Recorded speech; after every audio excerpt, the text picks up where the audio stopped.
I was never a man of great ambitions, not in the way people talk about legacy and dynasties, but I always believed that what little I built with my own two hands would hold some meaning, at least for my family, at least for my daughter. My name is Howard Meredith. I am 79 years old, and for the better part of 4 decades, I ran a small restaurant on the corner of Jefferson and Elm, a brick building with green shutters and an old neon sign that buzzed in the winter when the snow gathered on the wires. To most people who passed by, it was just another family place where the portions were generous and the coffee strong. But to me, it was a second home, a sanctuary, and in many ways, the thread that kept my wife Eleanor and me bound to the community we cherished. After her passing 7 years ago, the restaurant became something more. It became a kind of shrine to her memory. Every table polished the way she liked it, every recipe carrying her touch, even the framed photographs on the wall still showing her bright smile, as if she had only stepped into the kitchen and would return at any moment. I lived above the restaurant in a modest apartment, and every morning I would walk downstairs, open the blinds, switch on the lights, and take in the smell of coffee grounds and yesterday's bread as though they were companions greeting me. My life followed a quiet rhythm.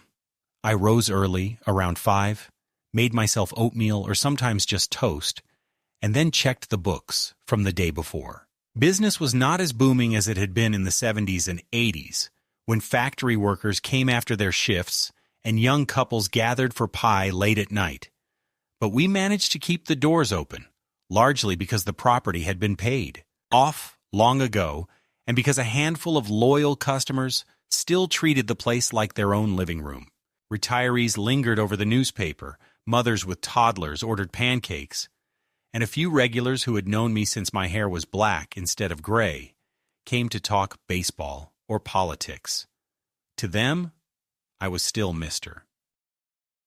Meredith, the man who could carve a turkey faster than anyone in town and who poured coffee without looking at the cup. To myself, I was just an old widower who tried to keep going, who tried not to let grief swallow him whole. But if the restaurant was a solace, my personal life was a hollow chamber. My daughter Margaret, my only child, lived in the same city but in another world entirely. She was ambitious, sharp, determined to prove that she was not defined by her parents' modest beginnings. From a young age, she had looked at the restaurant not with affection, but with a kind of irritation, as though the clinking of dishes and smell of frying onions were beneath her. Eleanor used to say she was simply practical, that Margaret wanted more from life, and perhaps she was right, but I often felt that my daughter was embarrassed by the very foundation that had put her through private school, college, and law school. While her friends came from families that owned firms and traveled to Europe in the summer, Margaret's father wore an apron and scrubbed griddles, and although I never complained or apologized for it, I saw in her eyes the quiet shame. When Eleanor died, I expected Margaret would step closer, not to the restaurant, but at least to me. I thought grief might bridge the distance, might remind her that family is not about appearances or status, but about presence, about holding one another in the unbearable nights when the house is too quiet. Instead, she seemed to drift further away, caught up in her career, her social circle, her husband who spoke more about investments and networking than about kindness or memory. They visited me occasionally, birthdays mostly, sitting stiffly at one of the corner tables, ordering meals as though they were customers rather than family. They would ask polite questions about my health, comment on how the neighborhood was changing, and then glance at their phones until it was time to leave. I told myself not to mind, that at least they came, but when the door closed behind them and I returned to the kitchen alone, I felt as though I had been a prop in a play staged for appearances. The restaurant, however, remained loyal, even if the world changed around it. The staff were young, students mostly, who rotated in and out, but a few stayed long enough to become almost like kin. Josephine the cook, a woman in her 50s with a sharp tongue and a soft heart, had been with me for more than 20 years. She remembered Eleanor and spoke of her with reverence, sometimes correcting me when I forgot how much paprika went into the chicken soup, reminding me that this is Eleanor's recipe, Howard. Don't you dare change it. Customers often addressed me as Mr. Owner, a phrase that carried more dignity than I ever asked for, but one that made me straighten my back a little, not out of pride for myself, but because I felt I was carrying Eleanor's spirit each time I unlocked the door. Still, as the years piled on, I began to sense a quiet anxiety growing inside me. My knees hurt when I climbed the stairs to the apartment. My hands shook slightly when I tried to sign receipts. And sometimes I forgot small details, whether I had locked the back door, whether I had added sugar to a batch of muffins. Nothing serious, nothing that would suggest I was incapable, but enough to remind me that time was not infinite. I often wondered what would happen to the restaurant when I could no longer manage it. Part of me hoped Margaret would see beyond her disdain and recognize its value, not just as a business, but as a vessel of memory, a place where her mother's laughter still echoed. I dreamed that one day she might bring her own children here and tell them, "This is where your grandmother spent her life. This is where your grandfather worked every day," and that the restaurant would become a bridge between generations rather than a relic. Yet whenever I tried to broach the subject with her, Margaret dismissed me. "Dad, nobody eats in diners anymore. It's all about trendy spots, fusion cuisine, not meatloaf and mashed potatoes." Or she would wave her manicured hand and say, "You can't cling to the past forever. You should think about retirement. Maybe sell the place before it becomes worthless." Her words cut me more deeply than she ever realized, because to her it was only business, but to me it was blood and memory and sweat. I never answered harshly. I only said that the restaurant was not just a building, it was the story of our family. She rolled her eyes at that, the way children do when they think their parents are being sentimental or foolish. So I kept quiet, and I kept working. My days were simple, almost ritualistic. In the afternoons, when the rush slowed, I would sit at the booth near the window with a cup of coffee, watching people pass by, sometimes recognizing faces from decades ago. A man who used to deliver newspapers now with gray hair of his own, a woman who once waitressed here now pushing a stroller with her granddaughter. I found comfort in those cycles, in the way life turned even if mine felt stalled. In the evenings, after closing, I would walk upstairs, heat a can of soup, and watch the news until my eyes grew heavy. The apartment walls were filled with Eleanor's photographs, our wedding picture, Margaret's high school graduation, a family trip to Yellowstone where we all wore matching hats. I often stood in front of those frames longer than necessary, whispering apologies to Eleanor for not keeping our daughter closer, for not knowing how to bridge the gap that had widened year after year. If I am honest, by the time my 70s arrived, I had resigned myself to a quiet decline. I did not expect reconciliation, nor did I expect betrayal.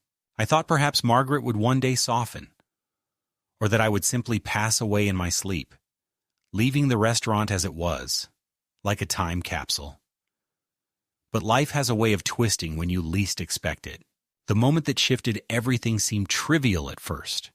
An ordinary dinner with my daughter, a waiter addressing me with a title that had always been mine, a small spark of pride that I dared to feel. I could not know then that it would become the crack in the facade, the beginning of a humiliation that would unravel what little bond remained between father and daughter. Looking back now, from the solitude of my apartment, where silence is both a comfort and a curse, I see that the signs had been there all along in her dismissive glances, in her clipped answers, in her refusal to call me father outside the boundaries of blood. But at the time, I still carried hope, like an old man carries a photograph in his wallet, creased and fading yet impossible to throw away.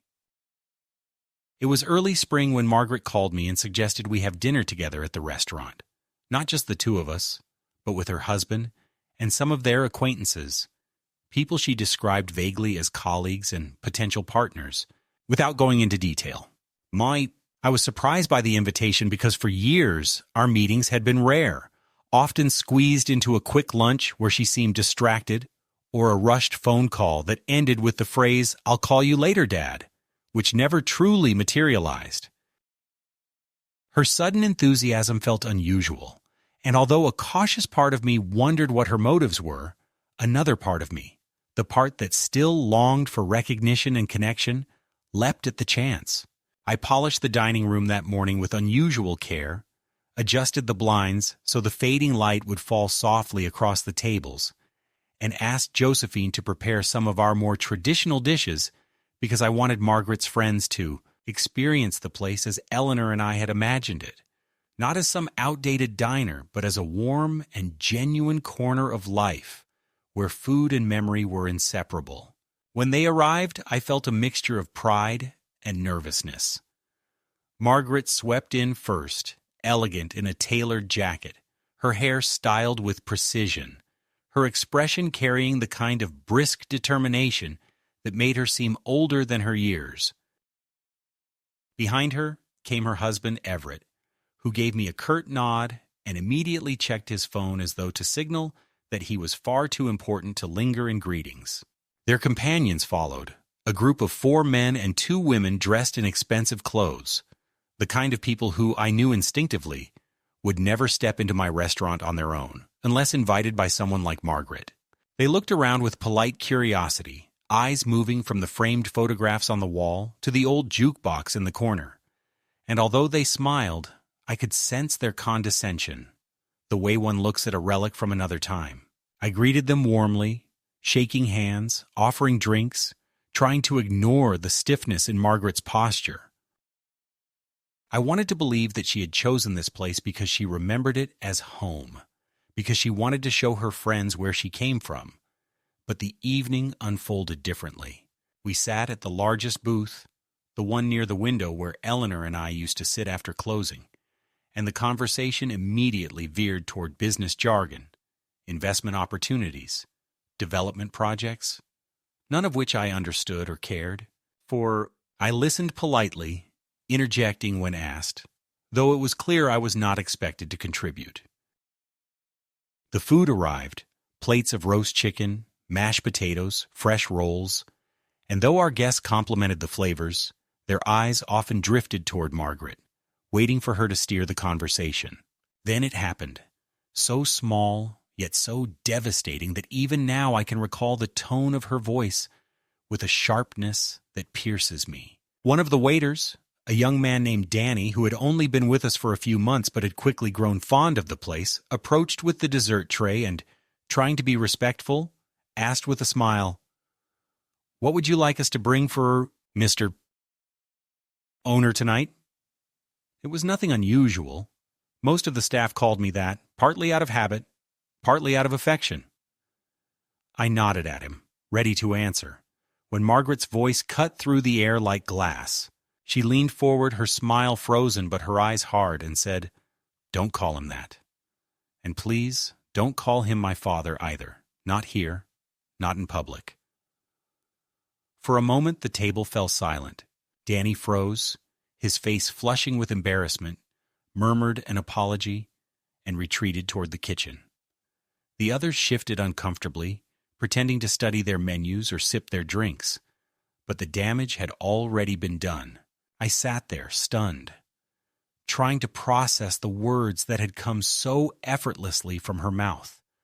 Don't call him my father. Not in public. The weight of those syllables pressed down on me with a force I had not felt in years. I looked at Margaret, hoping to see some sign that she had misspoken, that she had been joking in poor taste, but her expression was composed, almost clinical, as though she had simply corrected a mistake. I wanted to ask her why, wanted to demand an explanation, but the words stuck in my throat. Instead, I forced myself to remain seated, to smile faintly as though nothing had happened, though inside I felt a deep humiliation blooming, spreading through me like a stain. For the remainder of the meal, I hardly spoke, listening as Margaret presented herself as the true force behind the restaurant, describing to her friends how she had helped modernize the business, how she was guiding her father in making decisions, how the place had been in the family for years, but was now evolving into something more sophisticated. Each phrase chipped away at me, because they were not just distortions of the truth, but erasures of my life's work. At one point, one of her colleagues asked politely, "So, Mr. Meredith, you must be proud of what your daughter is accomplishing here." And before I could answer, Margaret interjected, "Yes, he's happy to let me handle everything now. He prefers to stay in the background." She said it with a smile, and the group nodded approvingly, as if I were an elderly figurehead content to fade quietly. My hands trembled under the table, not from age, but from anger and sorrow. Yet I remained silent because I knew that any protest would only deepen my humiliation.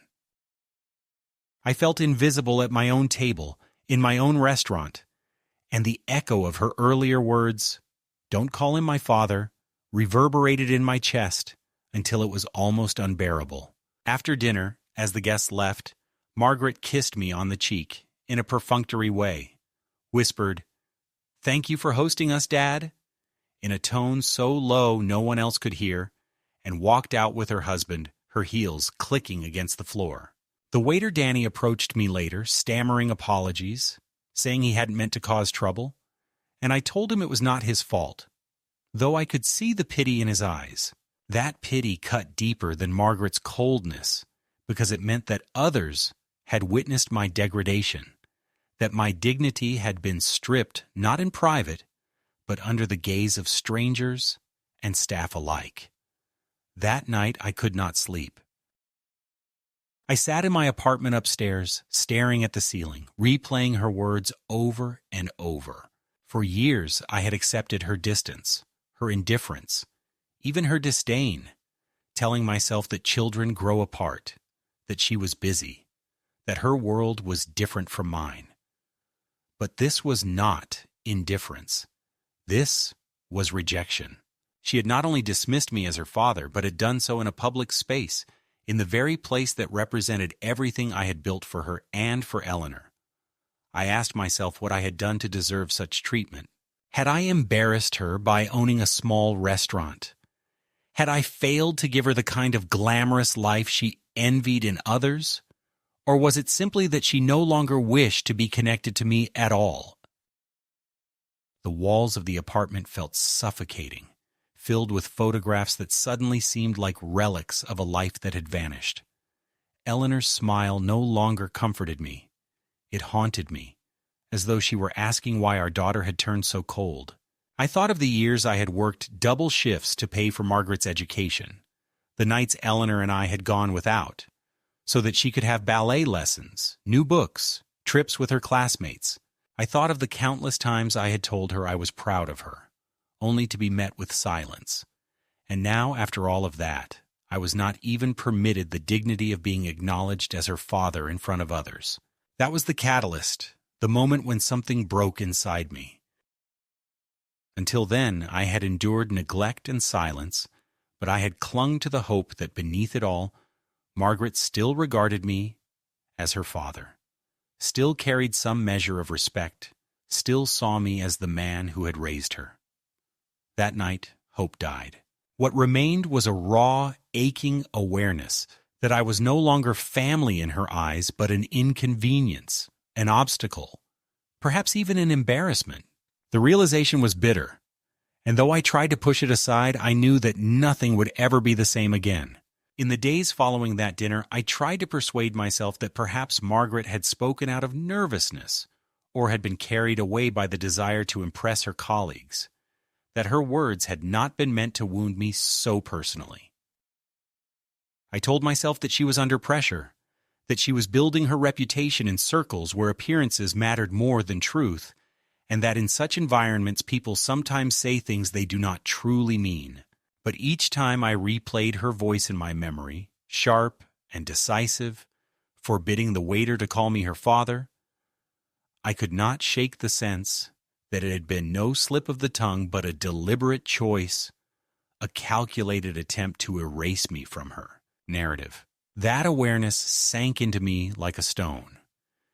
And though I tried to continue my daily routines, opening the restaurant, greeting the few loyal customers, checking the receipts, I felt as though a crack had opened beneath me, one that would not stop. Widening. Soon, small humiliations began to accumulate, each one reinforcing the message that my place in Margaret's life had been downgraded to something less than paternal, something closer to a nuisance. She began stopping by the restaurant more frequently, but not to see me. Rather, she came with Everett or with new acquaintances, speaking loudly about her plans for modernization, gesturing around the dining room as though she were the visionary, and I a relic still tolerated out of habit.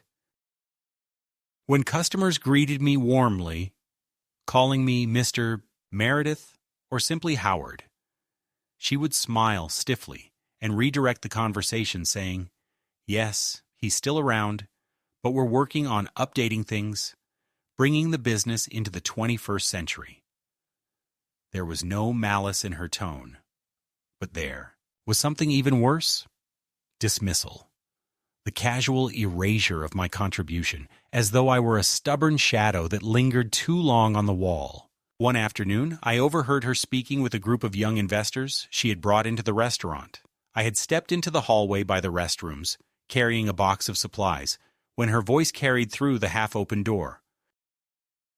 "Of course my father helped build this place years ago, but you know how it is. He's not really involved anymore. He doesn't understand how business works today. We've practically taken over the operations, Everett and I, and we're just waiting for the right time to rebrand." The investors laughed politely, murmuring about potential profits, while I stood frozen, my hands gripping the cardboard box so tightly that the edges cut into my palms. I could not bring myself to step into the room and contradict her, because to do so would have been to acknowledge that she had reduced me to a figurehead in the eyes of strangers. Instead, I turned quietly and carried the box back into the kitchen, where Josephine noticed my pale expression and asked what was wrong. I only shook my head, unable to form words.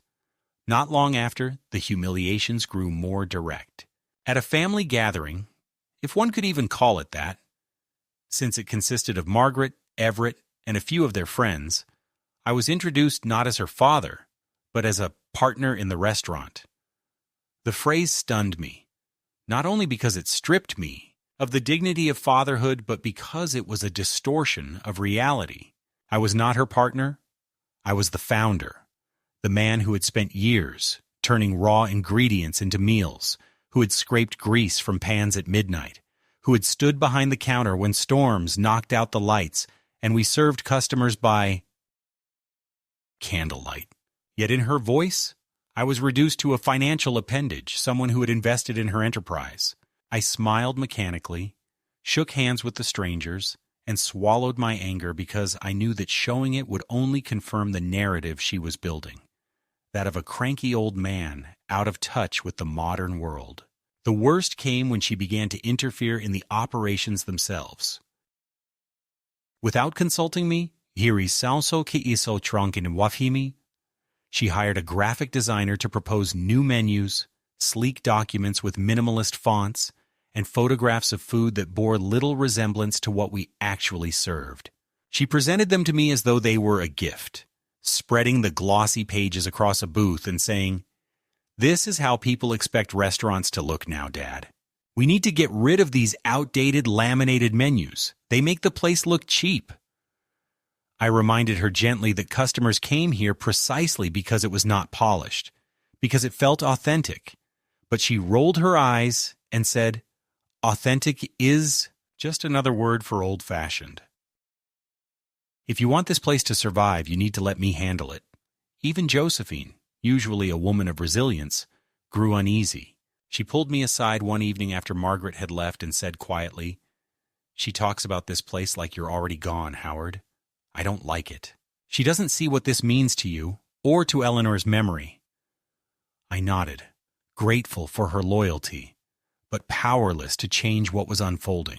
For the first time, I began to dread Margaret's visits, not because I disliked her presence, but because I could no longer bear the way she diminished me in front of others, each time shaving away another piece of my identity, until I hardly recognized myself. One evening after closing, I found myself lingering in the darkened dining room, staring at the row of tables and the reflection of the neon sign flickering in the window.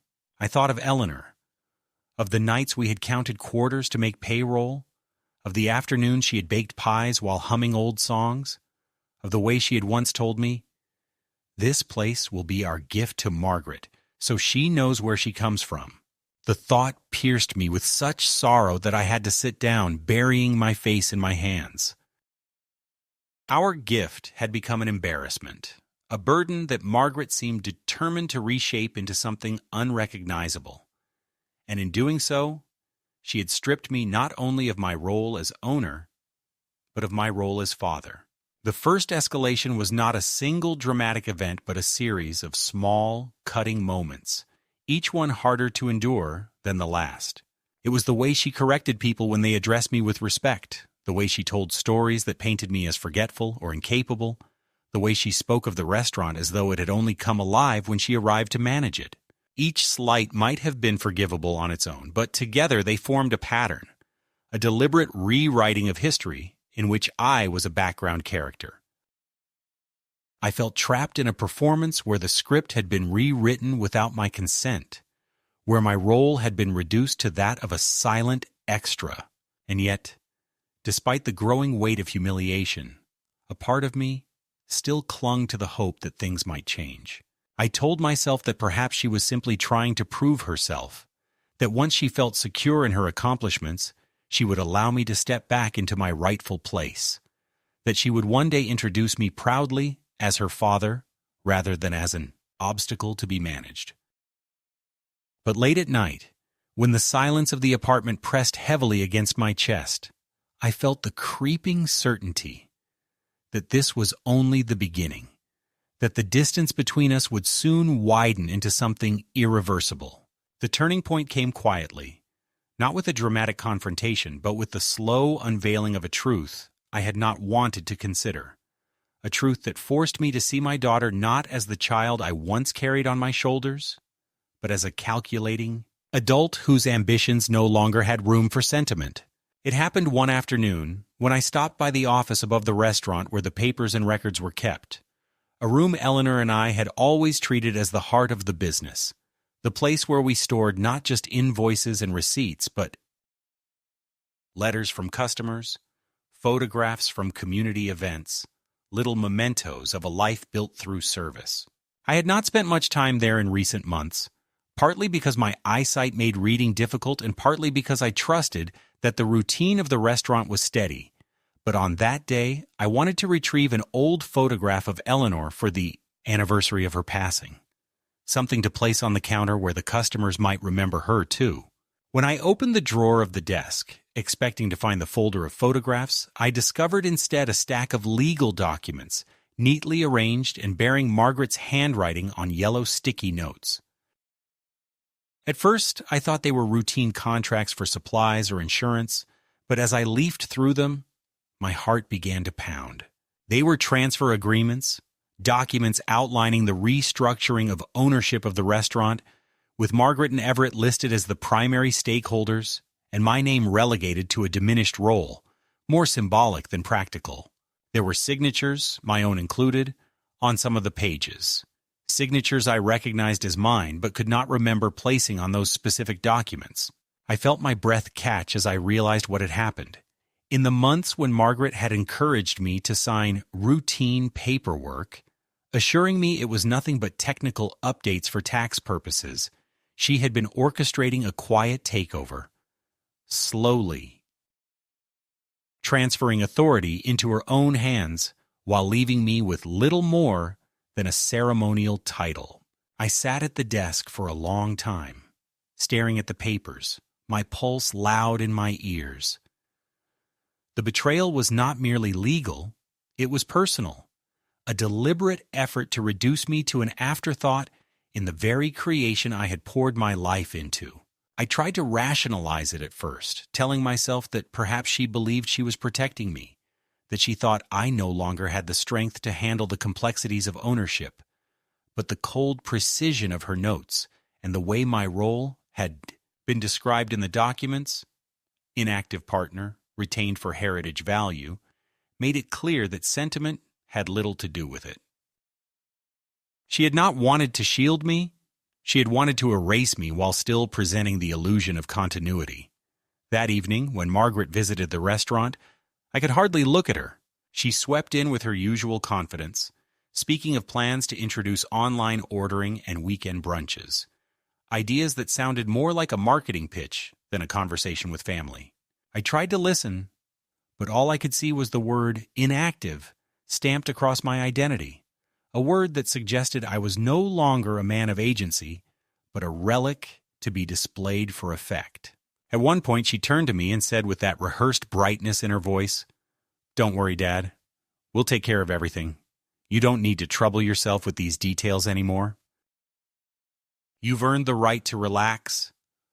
The words, meant to sound generous, struck me instead as the final nail in a coffin she had been building quietly for years. Later that night, unable to sleep, I went back to the office and read through every page of those documents.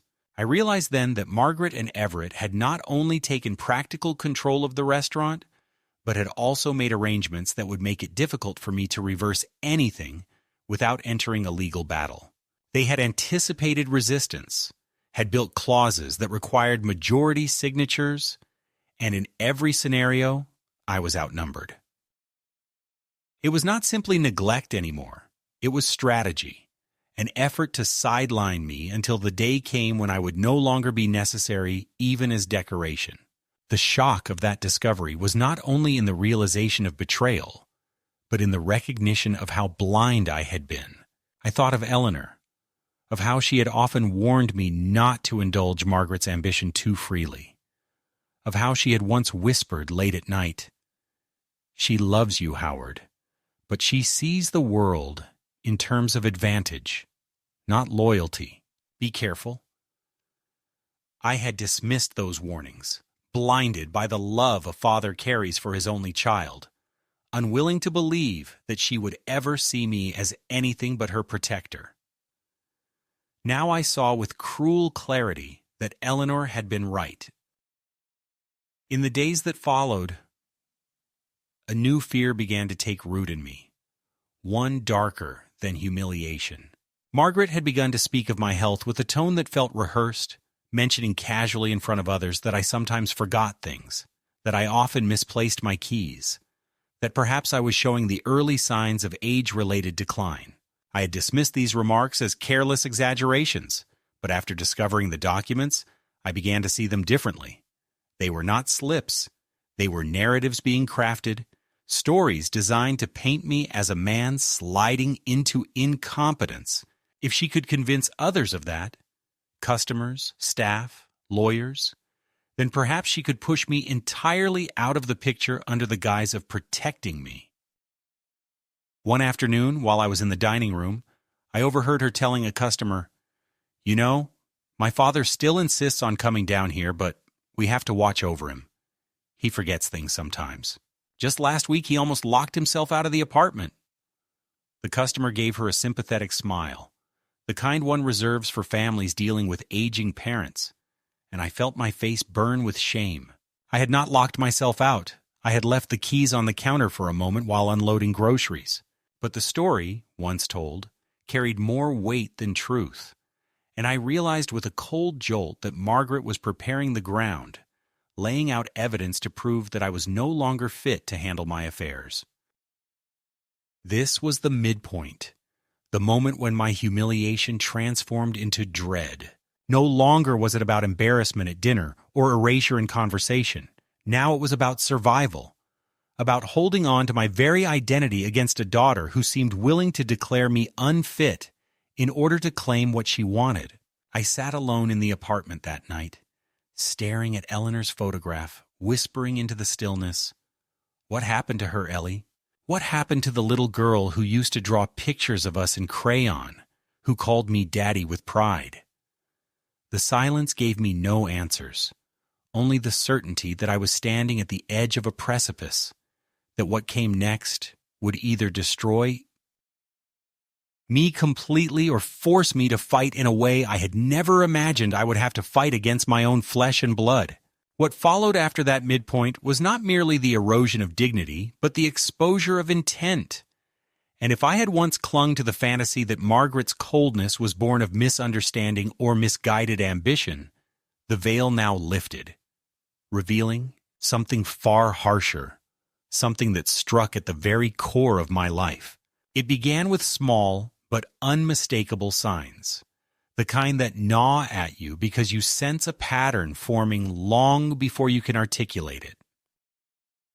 Margaret started arriving at the restaurant not as a visitor, but as though she were the rightful owner, giving instructions to staff without consulting me, correcting recipes that had remained unchanged for 40 years, telling Josephine that customers wanted lighter, trendier options rather than the hearty meals that had kept our regulars loyal. At first I bit my tongue, but when I asked her to at least speak to me before making changes, she looked at me with that peculiar mixture of pity and annoyance and said, "Dad, you don't understand how competitive the market is now. People expect different things. If you can't adapt, then let us handle it." It was not only in the restaurant that the shift grew more apparent. I noticed she began to visit my apartment more often under the pretense of checking on me.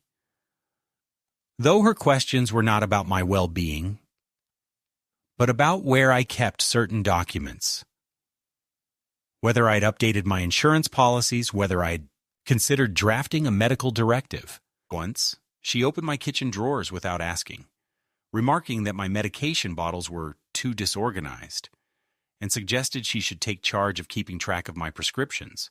I bristled, telling her I was perfectly capable, but she sighed, smiled that rehearsed smile, and said, "It's just for your safety, Dad. You forget things sometimes, and I don't want you to make a mistake." It was not concern I heard in her voice. It was preparation, the steady gathering of evidence to support a case I had not yet fully imagined but could already sense looming. A case that I was incompetent, that I needed a guardian, that I was no longer in control of my own life. One evening, Josephine came upstairs after closing, her face troubled. She had overheard Margaret and Everett in the dining room talking with a lawyer, discussing the possibility of having me declared mentally unfit to manage financial matters.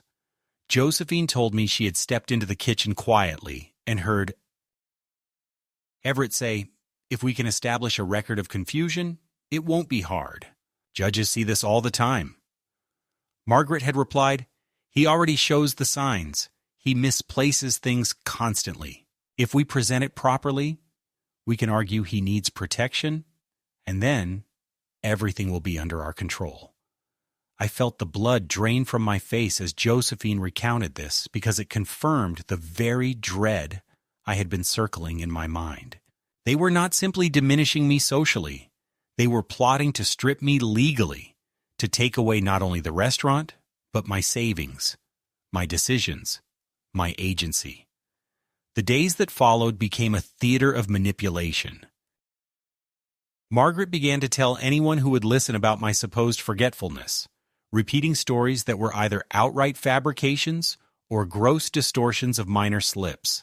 If I asked a customer's name twice, she would later recount it as evidence of memory loss. If I left the oven on for a moment while answering the phone, she would claim that I had nearly caused a fire. She spoke of these things with a tone of patient resignation, as though she were a dutiful daughter carrying the burden of an aging father. The cruelty was in the subtlety. To outsiders, she appeared concerned, compassionate even, while beneath the surface she was laying bricks in a wall meant to confine me. Then came the moment that tore away any lingering illusion. One Saturday afternoon, a bank representative came to the restaurant, asking to speak with me about recent account activity. Confused, I invited him into the office, where he showed me records of attempted withdrawals from my personal savings account, withdrawals I had not authorized. The amounts were large, far beyond anything I had ever needed in a single transaction. When I asked who had made the attempts, he hesitated, then said delicately, "Your daughter brought in certain documents, Mr. Meredith, asserting that she had authority to manage your accounts, but the bank flagged some irregularities and wanted to confirm directly with you." My hands shook as I looked at the records. Margaret had tried to move money under my name. When I confronted her later that evening, she did not deny it. She simply said, "Dad, you don't understand. You've worked all your life and you don't need all that money sitting there unused. Everett and I can make it grow. Invest it properly. It's for your own good." Her voice was calm, almost soothing, but the implication was chilling. My lifetime of labor, my careful savings, had become to her not a safeguard for my old age, but a resource to be absorbed into her plans. After that confrontation, I could no longer delude myself. I began to notice every glance she exchanged with Everett, every hushed conversation that stopped when I entered the room, every legal folder she carried with her. The betrayal was layered, but the core was unmistakable. My daughter was positioning herself to inherit me while I was still alive, to declare me incapable and fold my life into hers as though I were an obstacle to be managed rather than a father to be respected. One of the most painful moments came when she brought her children, my grandchildren, to the restaurant.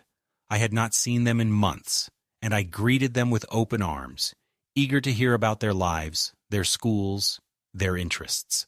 Yet the warmth I expected was absent. They were polite but distant, glancing at their mother as though seeking permission before answering me. Later, I overheard one of them whisper, "Mom says Grandpa forgets a lot now. We have to be patient with him."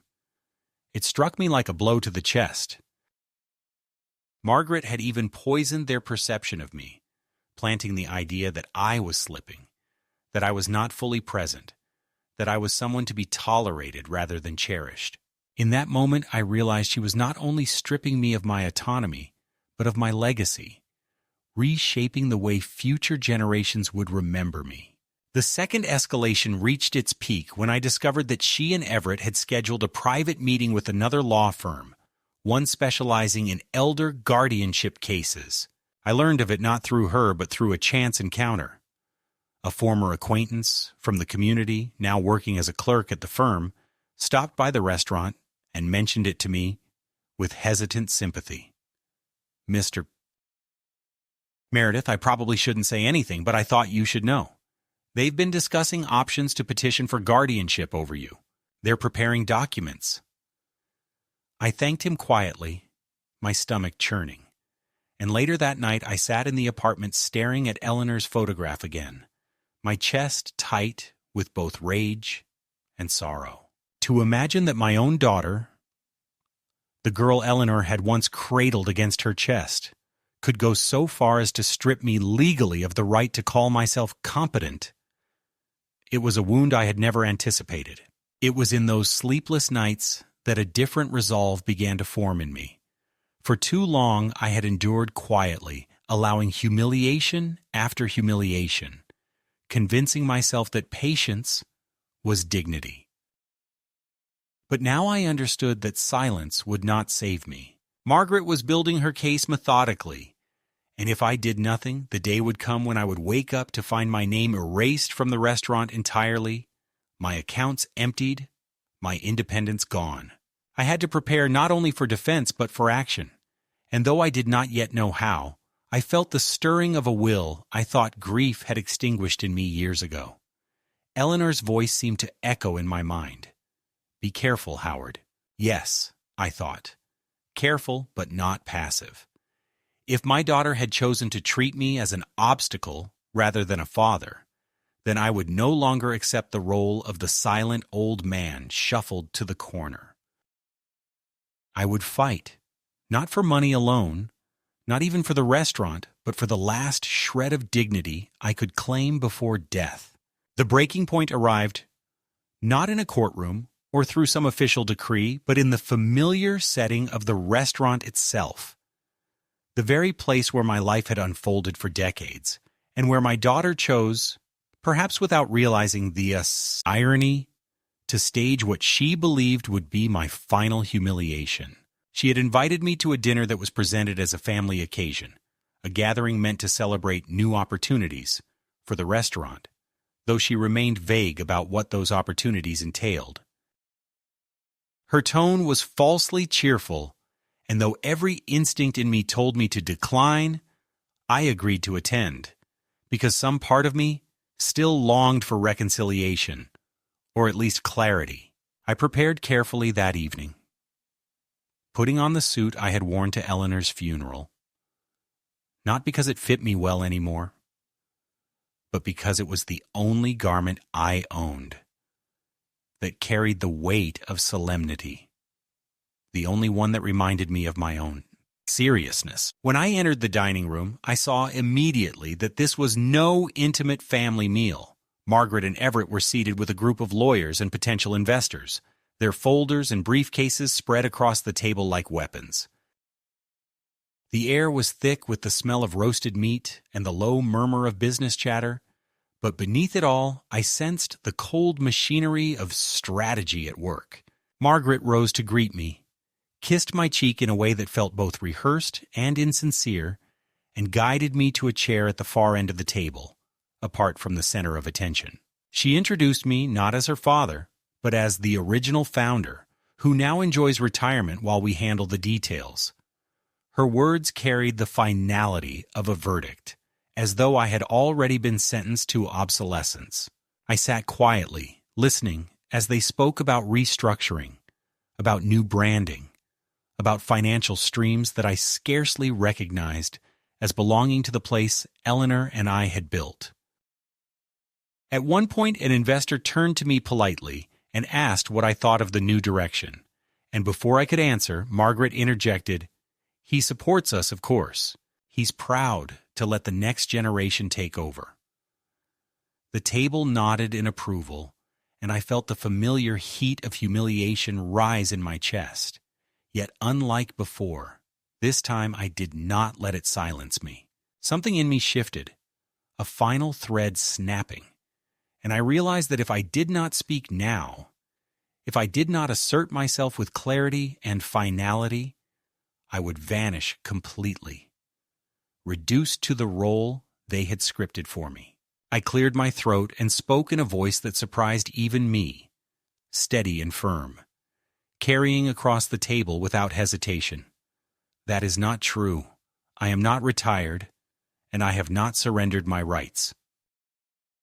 This restaurant is mine as much as anyone's, and I will not sit here while my daughter rewrites history." The room fell silent, the clinking of silverware ceasing, the lawyers shifting uncomfortably in their chairs. Margaret's face hardened, her carefully curated expression cracking for a moment to reveal shock, then anger. "Dad, please," she said through clenched teeth, her voice low but sharp. "Don't make a scene." I looked at her, really looked at her, and saw not the child I had raised, but a woman who saw me only as an obstacle to be managed. "No, Margaret," I replied. "The scene has already been made. You made it the moment you decided that I was nothing more than a figurehead. But tonight I will remind you, and everyone here, that I still exist." I reached into my jacket and placed a document on the table, one I had prepared after weeks of quiet consultation with an attorney of my own, a man who had known Eleanor and me for decades, and who had guided me through the treacherous web Margaret had been weaving. The document announced the sale of my share of the restaurant, not to Margaret and Everett as they no doubt expected, but to a third party, a respected local businessman who valued the restaurant's heritage and who had already signed the agreement. My portion, the controlling stake they had overlooked in their arrogance, had been transferred legally and irrevocably. The restaurant was no longer theirs to reshape at will. The shock on Margaret's face was almost unbearable to witness. Her lips parted as if to speak, but no sound came. Everett lunged forward, snatching the papers, scanning them quickly, his expression darkening as he realized they were authentic, stamped and notarized. The investors shifted in their seats, whispering among themselves, the confident air of the meeting dissolving into uncertainty. Margaret finally found her voice, trembling with fury. "How could you do this?" she hissed. "This is betrayal. This is our future. You've destroyed everything we've worked for." I looked at her steadily, my heart pounding, but my voice calm. "No, Margaret. You destroyed it when you decided that I was no longer your father, but an inconvenience to be managed. You left me no choice." The room buzzed with tension, the lawyers flipping through their papers, Everett muttering about legal challenges, Margaret shaking her head in disbelief. I sat there in silence, letting the weight of my decision settle over them. For years, I had been humiliated, diminished, erased. Tonight, for the first time in far too long, I had acted not out of spite, but out of the desperate need to reclaim what little dignity remained to me. The restaurant, the building, the brand. Those were things that could be bought and sold, but my identity as a man, as Eleanor's husband, as the one who had built this life, could not be taken from me unless I allowed it. And I no longer would. The dinner dissolved soon after, the investors making hasty excuses, the lawyers gathering their folders, leaving Margaret and Everett sitting in stunned silence. She glared at me as though I had ruined her life, and perhaps in her eyes I had. But as I walked out of the restaurant that night, the neon sign buzzing faintly above me, I felt something I had not felt in years, a sense of release, of justice, of having finally spoken the truth aloud.